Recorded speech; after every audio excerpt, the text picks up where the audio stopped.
And now, Funko presents Inside the Artist Studio.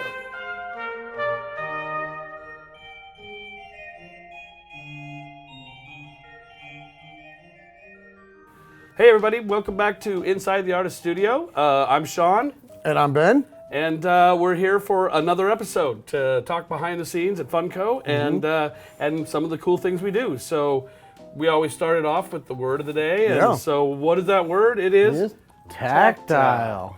Man, tactile. Like tactile, I mean, everyone knows what we do with vinyl figures and all the products we make, but there's so many other ones that we do that involve different materials, and tactile comes into play in all those. You can see some of these, the plush examples we have here, and I know we're gonna have a guest who's gonna really help us understand how this gets made and really go behind the scenes into what this does. So. Yeah, and I love the plush that we do, and people often forget that Funko does plush, and we do some amazing things and with some amazing varieties, and so. Yeah, I think our guest is going to dive into this, and I think they're on their way. I think. Oh. There we are. Hey, Chris. Hey, Thank you so much for having me. Hey, good to see you. So glad you made it by and had the time, right? It's great to be here. Yeah, so hey, why don't you introduce yourself to the audience? Oh, sure. I'm Chris. I'm one of the designers here at Funko, really specializing in the plush that we do. Awesome. Yeah, and it's perfect for what we're talking about today, tactile. Yeah. So let's start off just with, how did you get to Funko? Like, what was your journey to get here to be one of our designers on plush?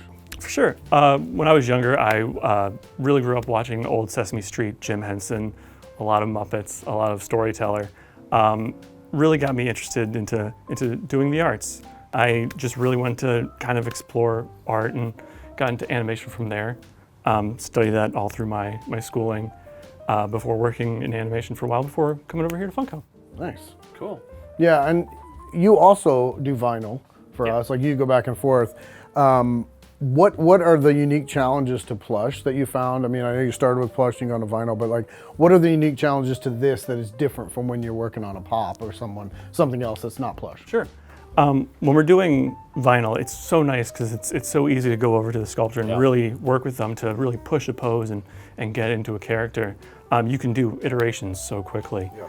When it comes to plush, it's a little more front-loaded in that we really have to think about the design that we're working on it, not only as just how the character looks itself, but what kind of tactile fabrics we want to go with, what kind of construction methods we want to use. Really, it's almost like an additional dimension of design that we have to include.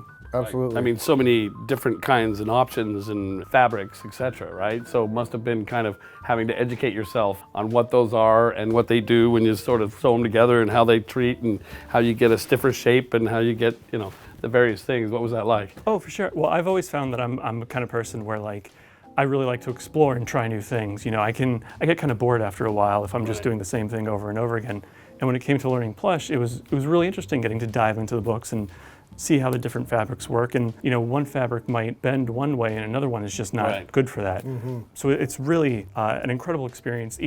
Each one is honestly a different puzzle that you have to solve. Right. Yeah. And I'm sure there's limitations you have to deal with, right? Like translating a character into this, coming within cost, all those kind of things that play a part in that. I'm sure that's been a challenge, right? Yeah, no, absolutely. When it comes to vinyl, we can really include a lot more detail on things, but when you work in plush, it just doesn't translate as well. Right. And so certain things that can be so easily done in vinyl, but when it comes to plush, the simplest constructions can just be really difficult. Yeah, I remember I've worked on plush a little bit. The idea that they have to turn these inside out, right? Blew my mind when I first did it, because you design something small, but that has to be flipped inside out because they're gonna sew it opposite, flip it, and then stuff it. And I remember that made me really think about small shapes, fingers, hair, how do you simplify? Have you noticed some of that too when you went through it? Oh, for sure. It really becomes one of those things of how do you get the same amount of information in the fewest amount of lines. Yeah, no, that's a great and way then of looking at making it. those decisions of is it print, is it a fabric ad, all those kind of things come to play, right? Yeah. Ultimately, at the end of the day, we're really doing the same thing as vinyl, where we're just trying to represent the character as best as possible.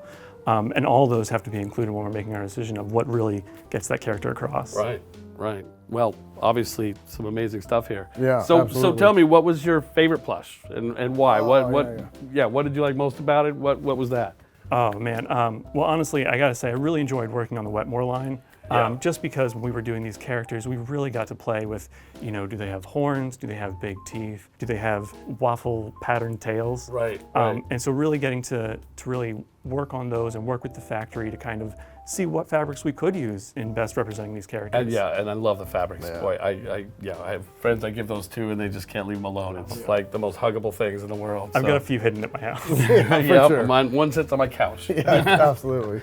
Yeah, I know, making consumer products is all about connecting with the fans. And I remember my previous life before Funko, I had gotten to Pixar. My job was to do this. And I remember the filmmakers coming by and saying that when they saw a kid dragging Woody through the airport, they knew that they had done something great, right? Because they knew that it meant more than just a movie, or in this case, it's just a product, because now there's an emotional connection with that, and I think that's what you do every day with this.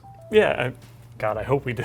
Yeah, 100%. Right. Yeah. I mean, and it's like sometimes it's a kid's first connection to something, right? That they fall in love with or whatever. I mean, I still have my first teddy bear from a toddler. Same here. And didn't we all, or we kept it because we just never could get rid of it. And so it's kind of a cool feeling, right? That you may be creating that next thing that a kid keeps forever. That beat up old Wetmore Forest character that's going to sit on somebody's shelf who's 30 years old or whatever. Yeah, absolutely. So it's those kind of things. It's that's what kind of makes this job and what we do kind of special, is that opportunity to connect. Yeah. And be able to kind of sit back and watch people connect to it. Yeah, right? totally.